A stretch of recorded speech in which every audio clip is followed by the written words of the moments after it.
Boker Tov. Nous sommes. J'ai bien aimé son Boker Tov à lui. Oui, on est le 8, je le vois, je le sais, j'ai regardé tout à l'heure, Baruch Hashem, on est le 8, puisqu'on était le 7, avant-hier le 6. Donc on est aujourd'hui le Chet du mois de Shvat, Bezrat Hashem, tout Bishvat Tegiya. Tu me posais la question pour les figues. Je le dis à voix haute, c'est invérifiable. Donc faites attention quand vous mangez des figues. Il y en a qui disent tari, c'est-à-dire fraîche, c'est plus vérifiable. Il faut disséquer, c'est impossible. Et on est le 28 aussi du mois de janvier, Bezrat Hashem. Parashat Hashavua, juste avant de Halachot, donc je le rappelle à voix haute. Mais avant ça, j'aimerais dédier ce shiur d'abord pour la réfoua shlema de tous les malades d'Israël, tous ceux qui veulent monter en Israël, Bezrat Hashem. Et la grande atzlacha de Estelle Gandus Hatcher, Bezrat Hashem, Esther Cohen, Karen Brami, réfoua shlema pour Eliyahu Marciano, Shemov Hayou, Bezrat Hashem. Et tous ceux qui nous regardent, chez Iskul et Geoula Shlema. Même ceux qui ne nous regardent pas, ceci étant dit. Hein? Gam Kelech, Begat Samavet Lo Yerara. Right. Tov. Birkat HaGomel, on a vu qu'une dame, une femme qui avait accouché, elle doit dire le Gomel. Après les 7 jours, Bezrat Hashem, en général, on a l'habitude de le dire à Brit Yitzhak la veille. Il y a une séouda très importante à faire, on lit du Zohar à Kadosh. Pour renforcer Bezrat Hashem par le mérite des anges qui entourent l'enfant dans son lit, qui va être circoncis le lendemain, la lecture du Zohar Kadosh vient comme une espèce de protection pour le renforcer à supporter la petite douleur. Ceci étant, on ne s'en rappelle pas nous. Personne ne s'en rappelle, vous voyez, c'est incroyable. Eh bien, tu n'as rien senti. Tu as senti, mais tu t'en rappelles pas. En tout cas, ça le protège. Et si Chazvé Shalom, il y a des xérotes des fois qui peuvent avoir lieu, l'oralin volo alechem, ce Zohar-là le protège. Alors donc là-bas, il faut automatiquement 10 hommes. Et la femme peut dire la Birkat HaGomel. Aval, Mitzat Sheni. Si l'homme aussi, il a la Birkat HaGomel à dire pour les 4 raisons qu'on a déjà énumérées à maintes reprises, qui sont celui qui vient de l'océan, celui qui sort de prison, celui qui sort du lit, ou celui qui vient de l'avion, de la route, quoi, eh bien, lui aussi doit dire le Gomel. On a vu que, selon Rav Ovadia Yosef, Adam lo yotzi et dechova et ishto. Que la Birkat HaGomel que l'on fait, elle doit être spécifique au problème duquel tu es sorti toi. Par exemple, si moi je mange une fraise et que toi tu manges un melon, tu dis pas la bracha, je peux te sortir des chova. Baruch ata Hashem Elokeinu melech haolam boreperi ha'adama. Aval, la Birkat HaGomel, c'est chacun le pourquoi il dit merci à Dieu. Donc comme l'homme il n'a pas accouché, c'est la femme qui a accouché, mais l'homme lui-même, il revient de voyage de France ou d'ailleurs, il revient vers Eretz HaKodesh, lui maintenant on va dire la Birkat HaGomel, sa femme elle a accouché. Kol echad yargid Birkat HaGomel atzmo. Chacun viendra dire le Birkat HaGomel pour lui-même. Vechen na'ar katan, un enfant de moins de 13 ans, Gil Chinuch, 6 ans, si lui-même est passé par quelque chose pour lequel de dire le Gomel, Haba lo yotzi beno yedei chova. Pourquoi? Le petit bonhommard qu'il a été malade pendant 3 jours au lit. Donc lui, son Birkat HaGomel, il viendrait pour remercier Hachem qu'il soit au lit. Et le père, il est parti à Yerushalayim, il est revenu à Ashdod. Il dit, laisse, je vais te faire Birkat HaGomel. Ah, bah, ton Birkat HaGomel à toi, c'est pas mon Birkat HaGomel à moi. Je te dis merci pour ça. HaGomel, Chavim Tovot, Shekal Menin Kol Tuv.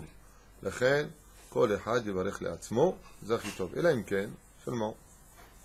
Si la même raison pour nous tous, comme souvent le Shabbat Kodesh ici, Kol Wahad de faire le Birkat HaGomel. C'est-à-dire, on sortirait à quoi? 10h30, ça continue comme ça. On sort déjà à 10h30, alors 10h35. Okay? Que chacun il va faire la queue, c'est Sa'ar Tzibour, Torah Tzibour, ça dérange le Tzibour, et c'est ennuyeux à la fin. Bon, on dit Amen. Alors dans ce cas-là, oui, pourquoi Kulanu Yeshon Matara Hat, on vient tous remercier Hachem pour cette raison-là. C'est là. Il y en a qui disent, la femme, elle ne couche pas tous les jours. Donc le Birkat HaGomel de la femme, c'est le Birkat HaGomel de la femme. Ça, c'était pour le flash information sur les halachot. Où est-ce qu'on en est? On en est là.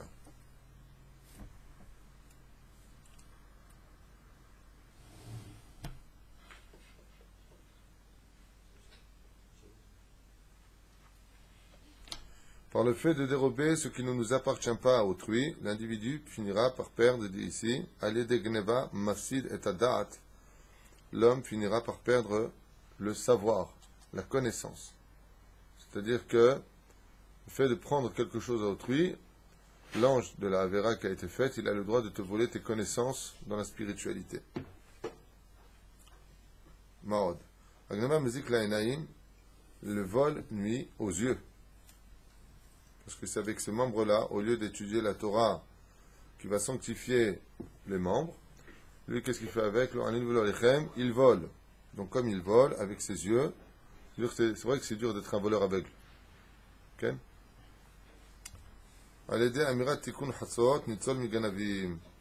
Une des grandes ségolotes pour ne jamais être cambriolé à la maison, c'est de dire le tikkun hatzot à la maison. Grâce à la citation du tikkun hatzot, l'individu sera préservé des voleurs, comme on vient de le voir. Il reste deux encore, je l'ai fini. Encore un, pardon. Celui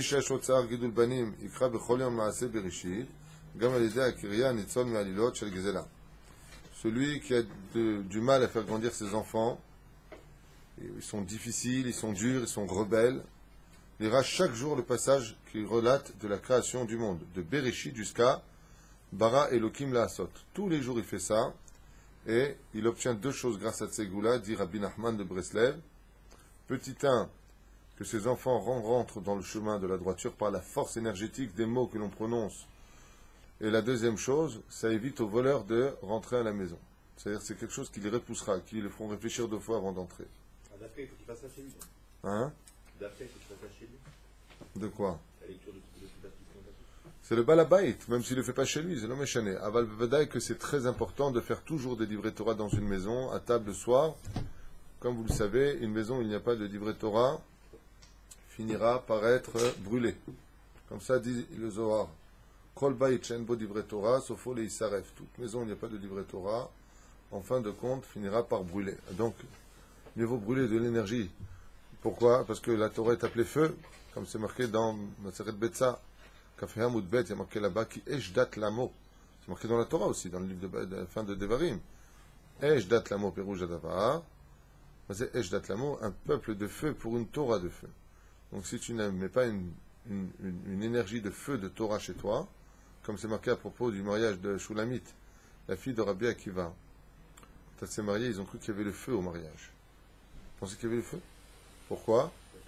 Ils ont sacré au feu, qu'est-ce qu'il y a? Ils ont vu des flammes partout, dans un coin du mariage. Le Sachakol, c'était des rabbinim qui étaient en train d'étudier la Torah. Il y avait une telle ambiance avec Rabbi Tafon, Rabbi Eleazar, Ben Azaria. Tous les grands étaient en train de parler de Torah à ce mariage. Et ça a embrasé spirituellement. La reine, celui qui veut rentrer, Bezrat Hashem, du feu, de Torah, il évitera du feu chez lui à la maison. C'est quoi, c'est pour. Parashat Shavua, Parashat Me'od Me'od Chazaka, Me'od Tova, puisque nous parlons ici de plusieurs sujets, dont le démarrage d'une galoute qui finit pour entrer dans une pseudo-galoute qui sont les 40 ans.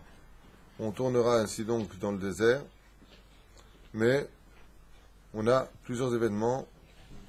D'abord, le plus retenu, c'est Kiryat Yamsouf, l'ouverture de la mer Rouge. Alors bon, ils connaissent ça de Bapratim. Je rappelle qu'il y a d'autres cours, je crois qu'il y en a 4 déjà de l'an dernier qui ont été faits sur la paracha de la semaine. Les Kanes, les Memadim, Khadashim, on essaiera de rentrer dans des dimensions un peu plus nouvelles. Et peut-être aussi ce qu'on a fait hier. Très intéressant peut-être d'en reparler mi-odeur. Vous avez remarqué que la fin de la paracha de la semaine dernière finit par une mitzvah qui est la mitzvah des Tefilin. Mais c'est bizarre, parce que si tu veux me mettre des mitzvot qui se marient les unes avec les autres, alors il faudrait me mettre aussi la mitzvah du tzitzit. Quel rapport y a-t-il entre les tefilin que nous mettons, la sortie d'Égypte, alors que nous sommes encore en Égypte, et la Yetziat Mitzrayim? Quel rapport entre les deux? C'est là. Parce que quand tu parles du Kiryat Shema, par exemple, tu trouveras ça dans la Parashat Vaïtranan aussi. Donc c'est beaucoup plus loin. On est déjà rentré dans le livre de Devarim. Alors ici, dans le livre de Shemot, on sort à peine et on lit le verset qui correspond à la mise des tefilin, où Dieu nous demande de mettre des tefilin sur nos bras et sur nos têtes. Azma c'est Kachour. Pourquoi tu me parles de ça maintenant? Si tu viens me parler au préalable de ce que nous avions déjà expliqué, qu'il fallait sortir avec des mitzvot sur soi, on a dit qu'il y avait 2 mitzvot qui ont été retenus, mais pas la mitzvah des tefilin. La mitzvah des tefilin n'est pas retenue comme un srout pour les enfants d'Israël de sortir d'Égypte. Et l'ama, l'agneau pascal et la brit mila, c'est pour ces 2 mitzvot-là que je te fais sortir. Alors dans ce cas-là, qu'est-ce que tu me places cette filine ici? Quel rapport entre la Recha et la Sefa? Tu es en train de me mettre ici d'Afka, tu ne savais pas quoi écrire, Chaz v'Shalom. Et là, Perouche Adavar, Omer Paro ki barach ha'am. Le peuple d'Israël s'est sauvé. On voit ici, comme vous regardez bien dans la paracha,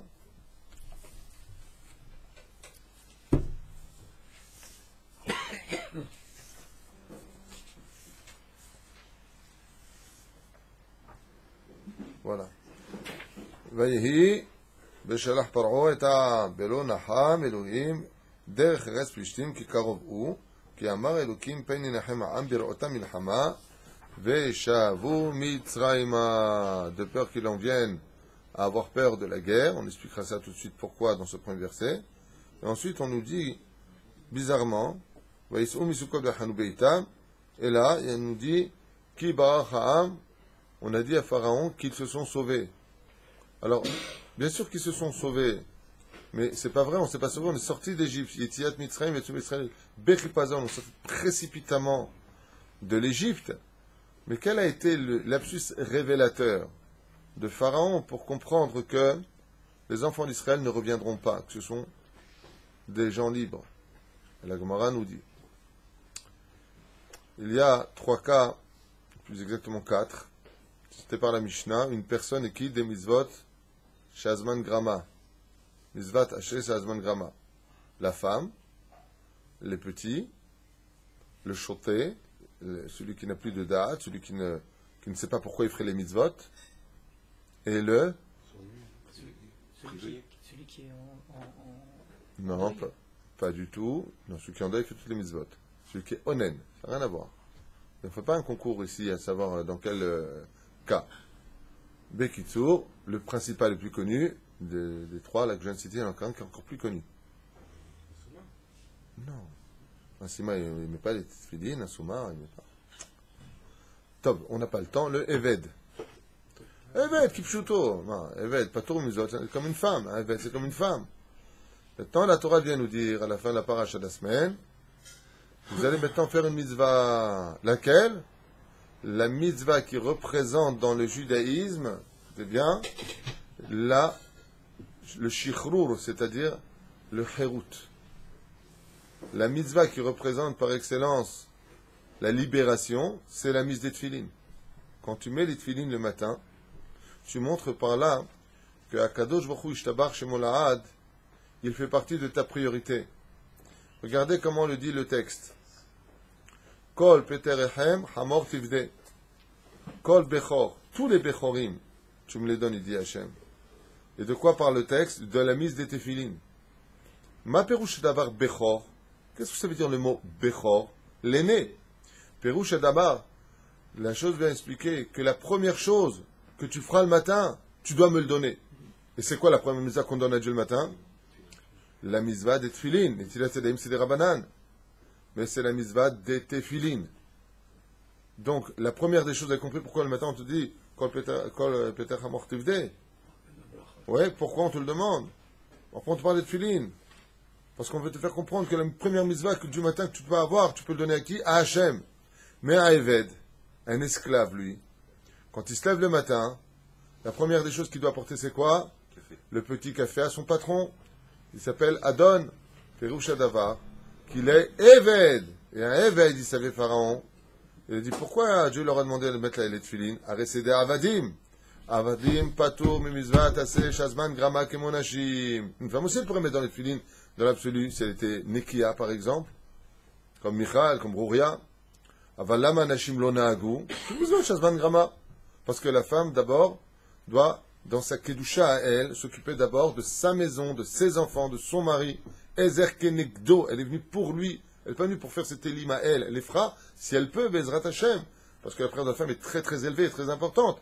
Mais pas aux dépens de ce qu'elle doit faire vraiment pour son mari, comme c'est marqué au nom de Rabbi Shimon Bar Yochai, que celui qui a une belle épouse, une belle maison qui est bien rangée, le Mader est à l'imoud, de beaux kélim, de beaux ustensiles, le Mader, ça enjolive son étude de la Torah. C'est vrai que tu rentres chez toi, comme ça, c'est pas agréable. Mais Baruch Hashem, si la maison elle est propre, tu rentres chez toi, femme elle est bien, c'est ça tout le srout de la femme, comme on a vu qu'ils ont pris les miroirs des maquillages des femmes pour faire justement l'ablution des mains, les lavabos de l'ablution des mains. Donc la femme, elle a ce tafkit-là d'abord donc elle est assujettie à son mari entre guillemets, comme c'est marqué dans Pirkei de Rabbi Eliezer, page 45. Et Fichar, comme on le voit ici, Pharaon, il dit, mais attends, mais c'est quoi cette embrouille? Il met des tefilines. Quand on est venu lui dire que même maintenant étant parti, il continuait à mettre les tefilines, qui baraham. Il dit pas qui barhu ahavadim. Il dit plus, se sont sauvés les esclaves. De là, les Parchanim nous ont écrit Simliut la tefilin, le symbole des tefilin, ben chorin. Le symbole de quelqu'un qui est capable de mettre les tefilin le matin, c'est un signe que c'est un homme libre. Mais si tu n'as pas le temps de mettre tes tefilin, sache que tu es un Eved. Tu es esclave de ton Yetzerara et du temps qui te possède et de tout ce qui t'entoure. Sans juger quiconque, chas v'shalom, ce que je dis. C'est un état de fait sur le terrain, plaire ou pas. Mais il faut atayodéa. D'où est-ce que tu sais que le peuple s'est sauvé? Peut-être qu'il cherche un endroit pour faire des korbanot, parce qu'il lui avait fait croire que c'était que pour 3 jours. Et Datan Aviram Davka avait eu le srout d'être sauvés, on y arrivera à eux. Pourquoi est-ce qu'ils ont été sauvés? Parce que justement, ils n'avaient pas rapporté à Pharaon que c'était une petite arnaque, entre guillemets, pour piéger Pharaon et le faire venir dans le Yam Souf, dans la mer Rouge. Par rapport à ça, donc à cet élément, le juif doit faire attention à l'activité dans laquelle il va être. Il ne peut pas faire une activité qui va le faire lever très tôt le matin, faire cette fila entre deux transports, ou peu importe quelle activité. Donc, il faut vraiment chercher son activité par rapport à cet élément que le Paracha va nous dire qui est indispensable. Absolument. Mais tout ça, c'est une question d'Emouna. C'est lui qui trouve, après 2 ans de chômage, une place, il aura vachement diminué son taux d'Emouna dans Chol HaMoed, dans la misée de Filin. Il va dire, bon, est-ce que je peux avoir une pause à 10 heures? Moi, je mettrai une Filin à 10 heures parce que je dois commencer à 6 heures du matin. C'est pour cela qu'un Ben Torah, sans juger quiconque, encore une fois, on n'est pas à la place des autres. Quand tu cherches une place, quand tu cherches à habiter quelque part, avant de penser à la matérialité, d'abord pense à la spiritualité. Tu comprends? Marqué dans Brachot, il dit. C'est marqué Bechol la Torah Kula. D'abord, il faut que ce que tu vas faire comme travail soit digne de te laisser ben horin. En hébreu, ça se traduit parfaitement. Quand on arrive dans la paracha de Bereshit, là-bas, on a 2 personnages. On a Caïn et on a Avel. Quand Caïn vient pour travailler, il y a marqué Caïn Oved Adama. Et Caïn, il travaille la terre. Azma, c'est bien de travailler la terre, Mayesh. C'est pas grave. Au contraire. Aval, le mot Oved, ça s'écrit en hébreu Aïn Vav Bet Dalet. Quand tu lis dans le Sefer Torah, il manque une lettre. C'est le Vav. Quelqu'un qui ne saurait pas comment le lire dirait automatiquement Vekain Eved Adama. Il est le serviteur de son travail. Tandis qu'en hébreu, il y a 2 façons de dire le mot travail. Il y a avoda et il y a melacha. Le mot avoda, il vient du tikkun, du mot eved. J'ai un patron, zemayesh. Je suis obligé de faire selon ce que lui me dit. Le mot melacha, ça vient du mot melech, qui veut dire je travaille dans un travail où je peux continuer à rester roi de mes propres convictions religieuses. C'est toute la différence entre le mot avoda et le mot melacha.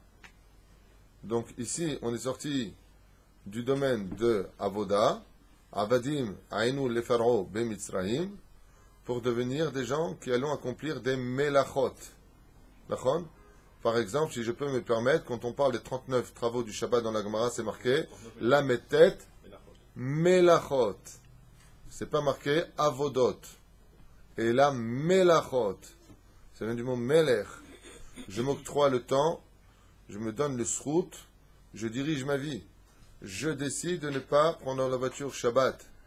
Je décide de ne pas travailler Chol HaMoed. Yeshli Emouna. Alors je suis un Melech. Ce n'est pas le travail qui va me dicter comment faire mon judaïsme, mais c'est moi qui vais dicter au travail de s'accommoder à mon judaïsme. Encore une fois, c'est tellement facile à dire et tellement difficile à vivre. Quand tu es patron, ça peut le faire à la limite, et encore. C'est souvent les patrons qui sont les plus avadim de leur travail. Okay? Comme une fois, un jour, ce Rav qui est parti à New York pour essayer de récupérer des dons et qui a attendu que le PDG finisse son travail. Il attendait pendant 4 heures assis dehors, comme ça, sur une chaise dans le hall. Et à un moment, il voit la secrétaire qui apporte un plateau le repas du PDG d'une très grosse société. Et le Rav, il regarde comme ça, il étudie sa Gemara, et puis il regarde. Puis en fin de compte, après 4h30 d'attente, parce que vous comprenez de quoi je parle, combien c'est difficile, il rentre devant le patron, et il lui a dit, en fin de compte, j'ai grâce à vous appris quelque chose de très important. Il lui a dit, ah bon, quoi? Il lui a dit que il n'y a pas de différence entre un riche et un pauvre. Il lui a dit, pourquoi? Il lui a dit, non, parce que les pauvres, ils ne mangent pas parce qu'ils n'ont pas de quoi manger, et les riches, ils ne mangent pas parce qu'ils n'ont pas le temps de manger. Parce que tout à l'heure, ça fait 2 heures que votre plat est là, il a dû refroidir, on ne l'a même pas touché, même pas regardé, vous travaillez comme un malade. Ça s'appelle avdout. Ça s'appelle être esclave de son travail. Et sur cela, le texte de la Torah nous dit, Beze atapecha tochal lechem. Tu mangeras du pain à la sueur de ton front. Dans ce cas-là, ce travail-là s'appelle klala. Avant un travail qui n'est pas klala, c'est un travail où il devient une melacha. Je travaille pour continuer le travail d'Hachem. Dieu a créé le blé, moi je vais faire le gâteau. Dieu a créé l'enfant, je vais faire la brit mila. Ces travaux-là ne sont plus dépendants de la avdout ni de la klala, c'est de la bracha. Donc on peut avoir une personne, Todarabah, on peut avoir une personne qui va être esclave dans son domaine, et on peut avoir une personne qui fait exactement la même chose, qui lui va être melech. Qu'est-ce qui va le définir? Si dans ce qu'il fait, il peut quand même s'accomplir en tant que juif. Donc, beaucoup d'hommes élogieux, comme par exemple tous les Tanaïm, en grande majorité, beaucoup moins les Savoraïm ou les Amoraïm, mais ils avaient tous un travail. Un des plus contemporains qui a été pour nous un exemple fulgurant a été le Baal HaKehati, Pinchas Kehati, qui lui était, selon la tradition, je crois qu'on m'avait dit dans sa biographie, il était banquier. Il y en a qui disent qu'il était directeur d'une poste, peu importe. En tout cas, travaillait. Et il a eu le temps de finir toute l'étude de la Torah et d'écrire. Baruch Hashem, de commenter, pas toute la Torah, excusez-moi, toutes les Mishnayot, autant pour moi, comme Rabbeinu Barthénora. Et donc, tu vois là-bas, dans ses commentaires, qu'il connaissait parfaitement tout le chasse. Ça ne s'appelle pas un homme qui a été Eved. Ça s'appelle un homme qui a été Melech. Parce que mon travail ne m'a pas volé le temps de pouvoir m'accomplir en tant que juif. C'est la seule différence. C'est ce que dit Pharaon. Tupim, atem tupim. Vous avez trop de temps à penser, donc ce n'est pas bon. Tandis que le juif, comme on dit, il a été créé pour penser. C'est pour cela que dès qu'on sortira d'Égypte pendant le mois de mai, le mois qui suivra, comme je l'ai expliqué hier soir sur le chiour, avec ton épouse, sur le shor, le taureau, c'est que c'est le mois on appelait Dor Dea, la génération de la connaissance. Et pour avoir de la connaissance, il faut s'octroyer le temps de pouvoir l'acquérir. Donc, ne pas être esclave de ses passions, ni esclave du temps. Mais contrôler le temps, c'est être un roi sur terre. Shabbat arrive, j'arrête. C'est l'heure du travail, on travaille pendant le travail, on ne joue pas. C'est l'heure de dormir, comme dit le Rambam, on dort. Ani machlit, je décide. En l'honneur de mon créateur ou en l'honneur de mon Yetzerara. Ce sont les deux des rois. Comme c'est marqué, vous n'irez pas selon d'autres dieux. Alzéambrou rabotenu alem shalom. Comme c'est marqué dans Masechet Ta'anit, Bedaf Kaf Alef Amud Alef. Il est marqué là-bas, avec Ilfa et Rabbi Yochanan, qu'une fois ils étaient en train d'étudier à la yeshiva et ils crevaient tellement de faim. À cette époque, c'est pas comme aujourd'hui, B'le'ainara, on mange de la viande dans les yeshivot, Baruch Hashem. Baruch Hashem. Pas toutes peut-être. De façon générale, les yeshivot aujourd'hui sont hôtels à côté de ce qu'il y avait à l'époque de la Gemara. Et là-bas, ils sont sortis tous les deux pour aller travailler. Et il y a une bat-kol qui est sortie, ils ont entendu un ange qui était au-dessus d'une mapolette. Mapolette, c'est une ruine. Qui a dit, regardez, ces deux-là qui sont en train de perdre leur vie pour Chaye Sha'a, pour aller chercher à manger. Rabbi Yochanan a entendu, et Ilfa n'a pas entendu.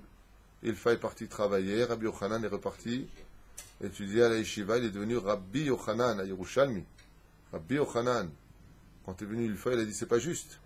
Moi, je suis parti travailler, j'en sais autant de Torah, et il demande de mettre à l'épreuve, et s'il n'y arrive pas, qu'on me noie. Il a été mis à l'épreuve, il a répondu sur toutes les Mishnayot et les Gemarot qui lui ont été imposées, comme il avait lui-même demandé. Aval ze lodome ze imze. Lodome. Ça ne ressemble pas l'un à l'autre.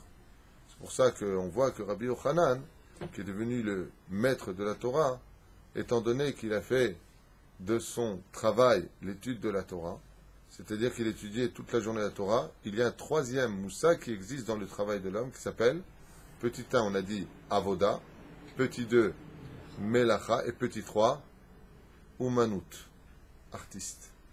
C'est pour ça que quelqu'un qui étudie la Torah, on appelle ça Torato, Umanuto. Son travail, Torato, ce qu'il fait, c'est sa Umanut. Il dit Maase Uman. Celui qui font, pas Uman et Rosh Hashanah. Hein.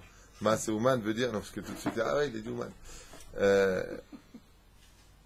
Torato Umanuto, Pérouche d'avoir que son travail, comme le Rav Yosef qui a étudié toute sa vie la Torah et qui a siégé aussi en tant que Dayan, bien entendu, vous le savez. En fait, c'était tout simplement pour vous dire que la différence de la sortie d'Égypte, c'est de ne pas se laisser transporter par les freins de ce que voient nos yeux ou pense notre cœur, duquel la Torah nous dit et là on a vu ici que le travail des Hébreux, c'est d'avancer. C'est pour cela qu'ils seront face à une situation où il va falloir levatel et à da'at, c'est-à-dire annuler sa façon de voir les choses. Sheneemar daber el beni Israël vaïsaou, parle aux enfants d'Israël et qu'ils arrêtent de perdre leur temps à toujours se poser des questions. Vaïsaou, je vous conseille de voir le commentaire de l'an dernier sur le Rabbi Lubavitch, exceptionnel sur ce verset-là, sur le fait d'avoir traversé la mer pour aller chercher la Torah. Ça vient de revenir à l'esprit. Ah, on avance. Alors, juste avant de commencer, ici, j'aurais bien voulu, parce que là, il commence un peu plus tard, revenir sur votre participation à ce fameux Vayehi, comme c'est marqué dans Megillah, En Vayehi ela bilshan sa'ar. Il n'y a pas de Vayehi, vaille, malheur. Pourquoi ça commence par Vayehi quand on a la Géoula? Pourquoi est-ce qu'on sort de la Géoula, ça commence par le mot malheur? Réponse, il y a beaucoup de réponses à donner à ça, vous les connaissez, je suppose. Stéphane, vas-y, dis le premier. Parce que Pharaon, lorsqu'il les a laissés sortir, il leur a dit, il n'y a pas de problème, vous pouvez revenir quand vous voulez, sachez que vous serez toujours les bienvenus chez nous, etc. C'est le premier Midrash qui dit ça. Non, ça c'est Hollande. Aussi. Il est aussi petit, hein. Hein? Il est aussi petit, non? Aussi petit. Tof. Omer le Baatorim nous dit, Mazé Vayehi, Beshara Paro, il dit, Beshalach et Aam. Et Aam, et, ça veut dire rajouter quelque chose. Toujours quand le mot et intervient dans les versets de la Torah, ça veut dire qu'avec eux sont montés autre chose. Et qu'est-ce qui est monté avec eux? Le Erev Rav. C'est pour ça que le mot et Aam, c'est la gematria du mot Erev Rav. C'est que malheureusement, en sortant d'Égypte, sont venus beaucoup de non-juifs qui ne sont pas venus dans l'intérêt de se convertir d'Avka Leshem Shamaim, mais de profiter du nom d'Israël, comme on peut constater avec la Aliyah qui a eu lieu ici de Russie. Peut-être pas pour tout le monde, bien sûr, mais 73% selon ce que j'avais entendu de mes propres oreilles à la Knesset, 73% des juifs de Russie, des soi-disant juifs de Russie, ne sont pas juifs. Et on le voit ici, vous avez vu ce qui se passe pour les fêtes. Noël se fête dans tous les quartiers d'Israël. Partout, vous avez des sapins de Noël, des guirlandes, des traluides. Bon, dans l'absolu, c'est mignon et c'est pas interdit puisque c'est du symbole d'Avodazara. C'est pas Kirishon. Aval Kirikaron, c'est d'avoir me'ot caché la Ham Israël. Pourquoi? Par exemple, dans la ville d'Ashdod, que Dieu bénisse cette ville et la fasse grandir sur le chemin de la Torah et des mitzvot. Très jolie ville, Ashdod. Franchement, Ashram chez Zachaba. Mais il n'y a pas comme Jérusalem. Alors, je veux bien être gentil, mais Jérusalem, c'est Jérusalem et c'est irremplaçable. D'ailleurs, j'aimerais bien que les gens sachent et comprennent combien la parole est créatrice. Arrêtez d'appeler ça Jéru. Parce qu'ils veulent scinder Jérusalem en deux. Quand tu dis j'habite à Jéru, c'est que tu reconnais que Salem, c'est de l'autre côté. Chez nous, c'est Yerushalayim, qui veut dire Yerusha, et qui veut dire le mot Shalem. Comme c'est marqué dans la Torah à propos de celui qui a porté ce nom, qui a été le premier, qui s'appelait Shem. Vous vous rappelez ou pas? Cohen, la Shem, il est appelé Shalem, porter ce nom-là, Shalem. Ma Péroucha d'avoir Shalem, Shalem, Péroucha d'avoir c'est complet.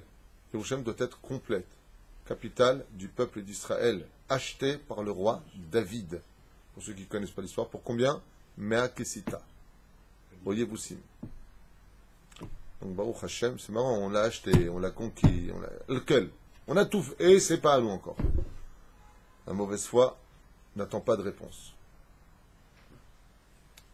Donc, première chose, pourquoi est marqué Vayehi? Ouais, pourquoi Vayehi? Henri, parce qu'à cause du rêve rave. C'est-à-dire, tu peux continuer à dormir. La deuxième chose, je plaisante, le pauvre. Tu dors pas, alors je te pose la question, tu n'es pas là. Tu es trop concentré, tu es dans Tosfot. Oui, Jani et Diwan. Lama katu vayehi b'shalach par'o. Pourquoi on y voit vayehi? Il y a une très belle réponse qui est donnée par les sages, je crois que c'est marqué dans l'Imrechen, je ne me rappelle plus vraiment. J'ai étudié ça il y a longtemps, qui disait Vaï, chez Par'o gireshotam. Malheur. Pourquoi c'est une Géoula qui est malheureuse? Parce qu'ils n'ont pas vomi la galoute. Il a fallu que ce soit les goïms qui les mettent dehors. Azé katou vayehi besharach Par'o. Quoi? Si c'est pas Pharaon qui vous met dehors, vous sortez pas. Il faut vraiment la dernière seconde. Il y en a qui disent vayehi. Pourquoi vayehi besharach Par'o? Encore une explication. Pas l'explication. L'explication par rapport au rêve rare, c'est l'assimilation qui va s'en suivre, c'est quoi? Oui, bien sûr. Toutes les fautes qui ont été commises dans le désert, les sages disent que tout ça, c'est du rêve rare.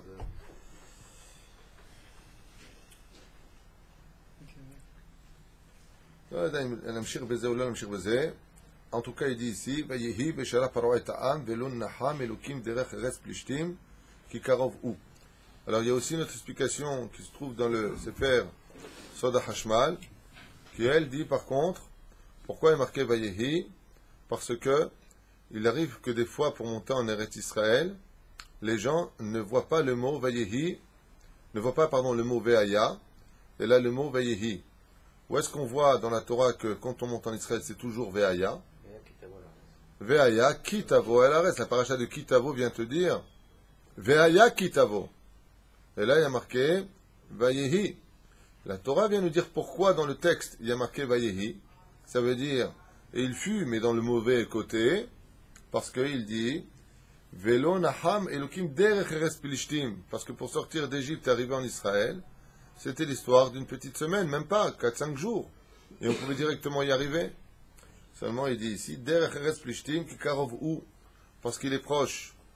La Gemara dans Masechet Brachot, Bedaf E, nous dit que, vous savez tous bien entendu, sur 3 choses, l'homme il devra souffrir. 3 choses. Sa femme, sa belle-mère, non, pardon. La Torah, exactement. La Torah, l'étude de la Torah, un homme se doit de souffrir pour l'acquérir, se lever la nuit, avoir les yeux qui piquent, venir étudier cette Torah-là s'il veut vraiment comprendre. La Torah, il doit s'adonner. Il doit souffrir pour elle. La deuxième chose, Eretz Israël. Et la troisième chose, Haolam Abba. C'est-à-dire que même quand on part de ce monde pour accéder au Olam Abba, on passe par des tribulations. On passe par 7 étapes. Il y a 7 étapes après la mort pour un homme, pour qu'un homme puisse rentrer dans son monde futur, sauf s'il est mouzman. Ata, mouzman, et haya olam haba, lui, il passe aucune étape. Il quitte son corps et il monte directement là-haut.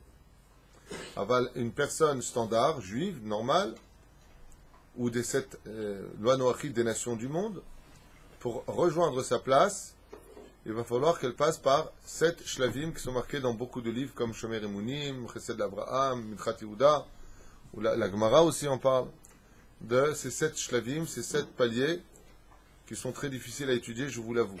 C'est pas évident de retrouver. Donc même après la mort, de gagner son monde futur, c'est pas facile, mais c'est accessible.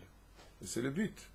Comme une fois a dit un des plus grands maîtres contemporains, peut-être un des moins connus et qui mérite toutes nos éloges, c'est le Rav Uri Cherki, que je salue particulièrement, qui est le directeur de la yeshiva de Machon Meir. J'aime énormément ce personnage. J'ai eu le sroud d'étudier en Chavruta avec lui en 87 au Machon Meir, justement quand j'y étais, et qui a expliqué que même si on ne travaille pas à Hachem pour le monde futur, il faut savoir que le monde futur est un but en lui-même. C'est-à-dire que Dieu te reprochait, pourquoi tu n'es pas près de moi dans le monde futur, Péroucha Davar, puisque là-bas, on est né, Miziva Shekhinah, on jouit de la présence divine par nos yeux, c'est le Olam des yeux là-bas. Qui l'aura atta, le Kim Zulatra, l'aura atta. On retourne à l'échelle originelle de la création du monde, où l'homme était dans sa création du monde face au Créateur, si je peux me permettre, Dieu n'est pas ni en face ni sur le côté, mais Malet Kolaretz Kevodo, mais Péroucha Davar, que Dieu te dit, mais pourquoi tu n'es pas venu t'asseoir près de moi, comme un père qui dit à son fils, comme il y a marqué, Ki galitem shulchan avichem, vous avez quitté la table de votre père. Aval atid lavo be'ezrat Hashem, kullanu narzor lashevet al shulchan avinu shebashamayim. À la fin des temps, tout le monde retournera à la table de papa, à Kadosh Baruch Hu. Tout ça, c'est des symboles. Il n'y a pas de table, il n'y a pas de chaise. C'est-à-dire, pas contrairement à notre religion, on fait une table, des chaises, une boîte de nuit là-bas. Omer, Mazé al Eretz Israël. Vous vous rappelez ce qu'on a vu hier? Mazé al Eretz Israël. Arrêt Eretz Israël est considéré comme étant 3 cadeaux qui ont été faits. La Torah est un cadeau. Eretz Israël est un cadeau. Et le Olam Haba est un cadeau. Péroucha Davar, que quoi que fasse un homme sur terre, Zochel ilmod Torah, Bechol Ofen, même s'il a le srout extraordinaire, c'est bien avec moi dans mes cours, c'est que celui qui ne sait pas parler l'hébreu, en fin de compte, il va apprendre l'hébreu, parce que je dis hébreu français. C'est peut-être fatigant pour vous, mais j'ai du mal à parler que le français. Bekitsour. Quand la personne, Bisiata Dishmaya, avec l'aide de Dieu, elle va étudier la Torah, si elle était consciente du salaire qu'elle a pour avoir étudié un peu de Torah, aucun or et aucun trésor au monde, comme c'est marqué dans la 7e Mishnah de la Braïta de Maseret Avot, au nom de Rabbi Yosef ben Kisma, 18e Mishnah, le Meshane. Qu'est-ce qu'il y a marqué là-bas? Afilou shten kol kesef ve'za'av margaliot enidar el abimkom Torah. Si la personne connaissait la vraie valeur de la Torah, il ne perdrait jamais son temps ni sa vie à courir après l'argent. Personne. Je connais des gens qui l'ont vécu, je vous en ai déjà parlé, regardez la vidéo du Rav Constantine, le Rav Moshe Constantine, qui travaillait, qui est décédé dans un accident de la route, qui est monté en haut, et quand il est redescendu, il n'a plus jamais remis sa blouse de travail. Il est parti en yeshiva étudier toute sa vie, quitte à manger des cailloux. Mais comment c'est possible? Comment c'est possible? Il lui dit que c'est inexplicable. Quand tu auras vu ce que moi j'ai vu, tu comprendras qu'il n'y a pas une seconde à perdre sur terre. Pas une seconde à perdre sur terre. Et pourtant, tu vis dans une grande pauvreté aujourd'hui, c'est très difficile. Et il m'a répondu en tête à tête sur le trottoir quand je l'ai raccompagné, il m'a dit, pauvre, je suis l'homme le plus riche du monde. Parce que la vraie richesse, c'est la connaissance de Dieu. La tchouva chez l'homme. Il m'a dit encore plus que cela. Il m'a dit, si les gens ils savaient ce que la Torah fait dans les cieux, ils accepteraient volontiers toutes les souffrances de ce monde sans aucune perte de temps de s'en plaindre. Mais Rov Limoud. Et pourtant, quand il marche, et vous l'avez raconté, il marche avec 86 boulons. L'accident qu'il a eu. C'est Robocop juif. 86 boulons, 9 opérations. Ses genoux tiennent par des boulons, ses bras par des boulons, son cou par des boulons, tout tient en boulon, la colonne vertébrale. Et il a fini par me dire en rentrant dans la voiture une phrase que je vous avais souvent citée. Si je devais... Tu te rappelles de ça? Tu étais là le jour où il y a eu... Il y avait la télé, là, qui faisait. Voilà. Tu te rappelles de ça? Si je devais repasser par toutes les souffrances de ma vie, y compris l'accident, les opérations, les hurlements de douleur que j'ai eus, pour retourner une seconde, là où j'étais une seule seconde à la montre, j'ai dit 1, et tu ressors, je signe devant Dieu, je veux tout de suite. J'ai à ce point-là, tu ne peux pas comprendre. C'est pas beau, c'est pas merveilleux, c'est pas un bonheur. Tu ne peux pas comprendre. C'est ces mots à lui. Il m'a dit, moi, j'ai pas rêvé, on m'a pas raconté, j'étais pas Tamid Racham, j'ai jamais étudié la Torah. Mais je peux en parler mieux que tout le monde, parce que j'ai été voir. Et encore, ce qu'il m'a dit, c'est le couloir qui t'emmène au jugement. Le couloir de la gloire divine. C'est même pas le monde futur.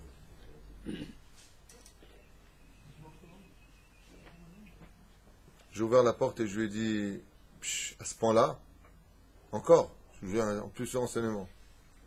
Il m'a dit, Odapam, jusqu'à aujourd'hui, de ce que j'ai vécu, il est devant moi tout le temps. Et pour rien au monde, je perdrais de retourner à cet endroit-là. Mais il a si, qu'est-ce que tu te rappelles ce qu'il avait dit aussi? Mais celui qui n'a pas de Torah dans les mains et de bonnes actions, il ne voit pas ça. Il y a des couloirs, quand il sort, on lui fait un joli couloir de lumière, mais après tout de suite, il est jugé sur ses actes, tout de suite, de ce qu'il a fait, pensé et parlé. Et du couloir de lumière, il peut passer à un couloir d'obscurité absolue.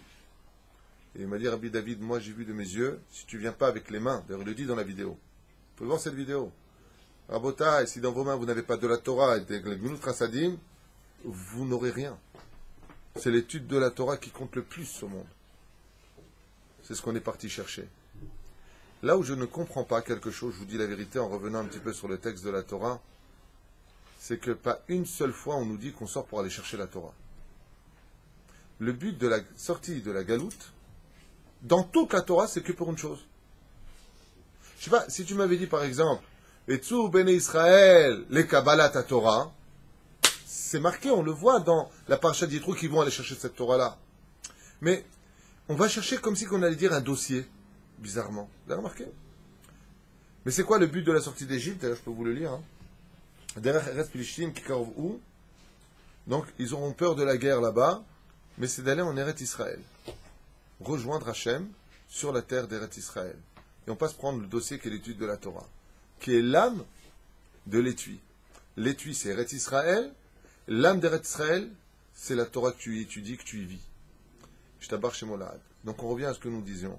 L'étude de la Torah, si l'homme il connaissait la valeur.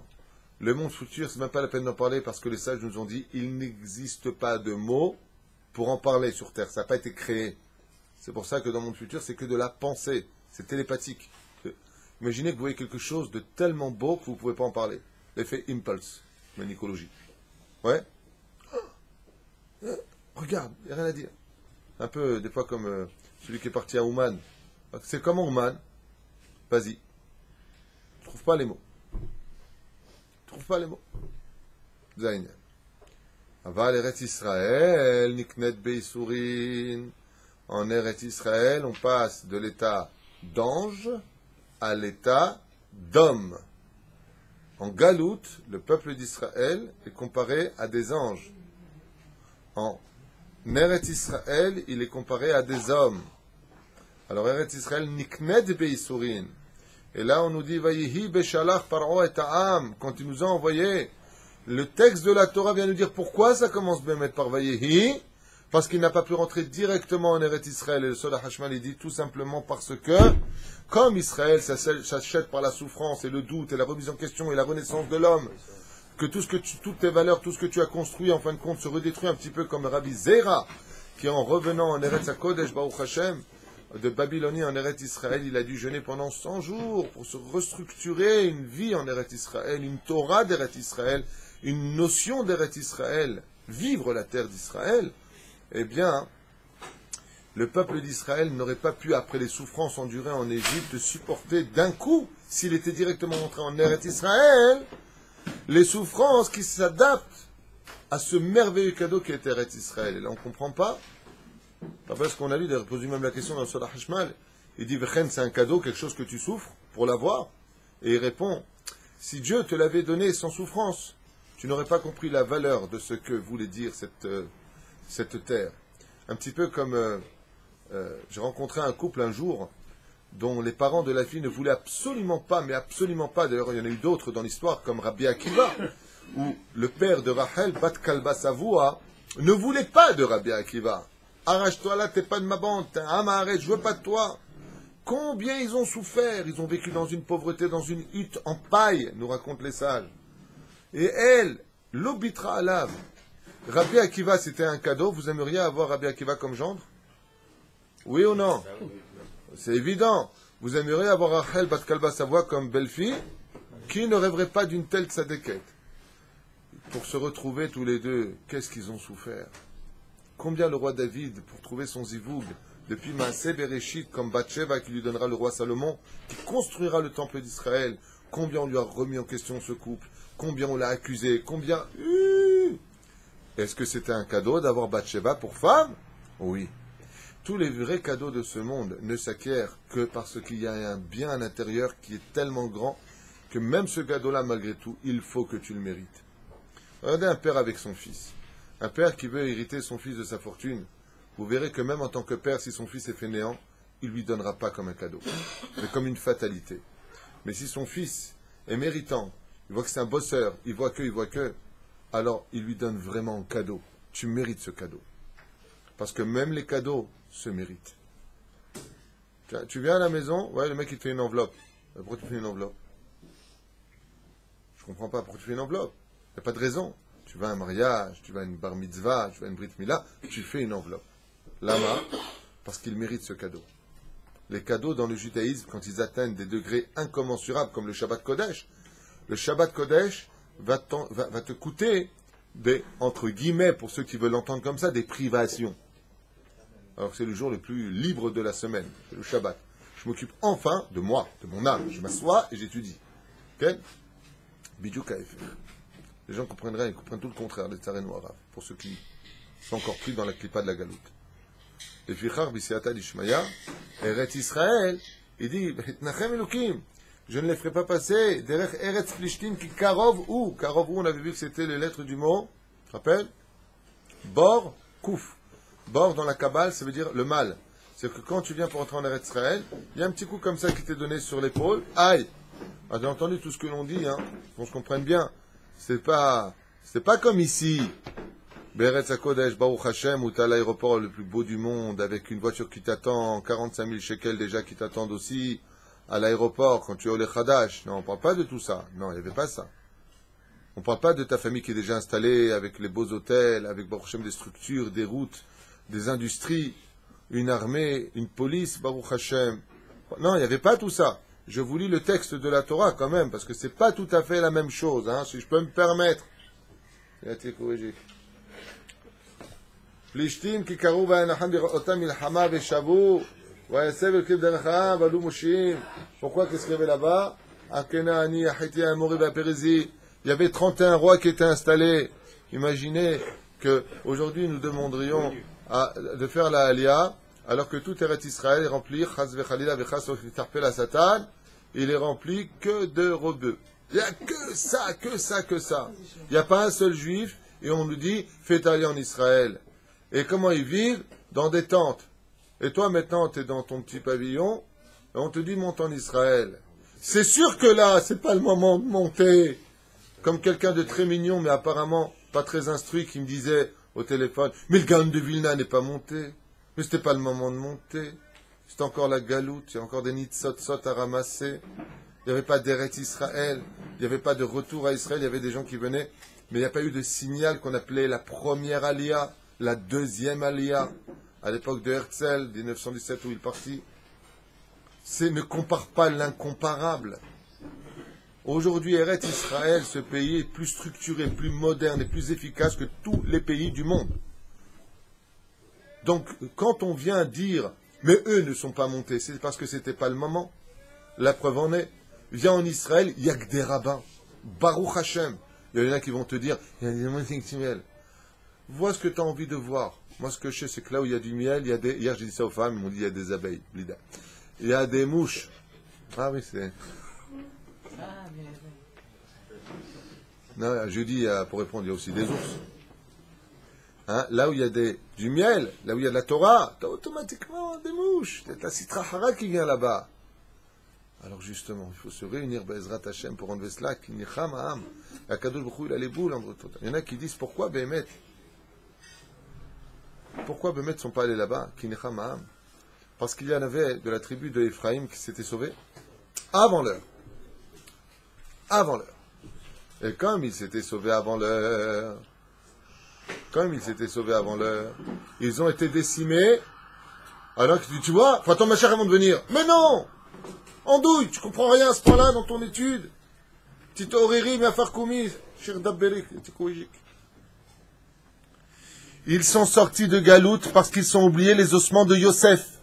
Et à cause de ça, ils sont morts. Donc leurs ossements sont restés dans le désert. Donc ils ont été punis. Mida keneged mida. Vous avez oublié les ossements de Yosef, vos ossements sont dans le désert. Mais vous avez voulu en rentrer en Eretz Israël.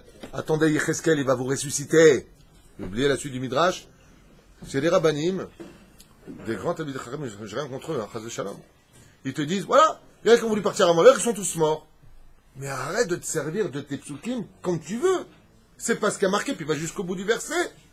Ceux qui ont voulu sortir, est-ce qu'ils sont rentrés en Israël Bassof? Oui, seulement plus tard avec Yecheskel.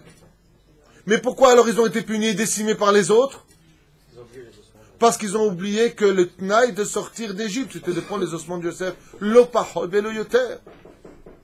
C'est pour ça qu'à la fin des temps, Bisiata d'Ishmaïa, les enfants d'Israël partiront comme des éclaireurs. Le livre de Yoshua bin Nun. Un par un, on est venu ici pour préparer le chemin à nos familles. Et c'est ce que je conseille vivement à tout le monde, Be'ezrat Hashem, de préparer le chemin pour nos familles qui viendront de Chutz Laaretz petit à petit. Mais en tout cas, Be'ezrat Hashem sûrement, et qu'on n'attende surtout pas de Vayehi, Beshalach, Goïm. Kol Tov.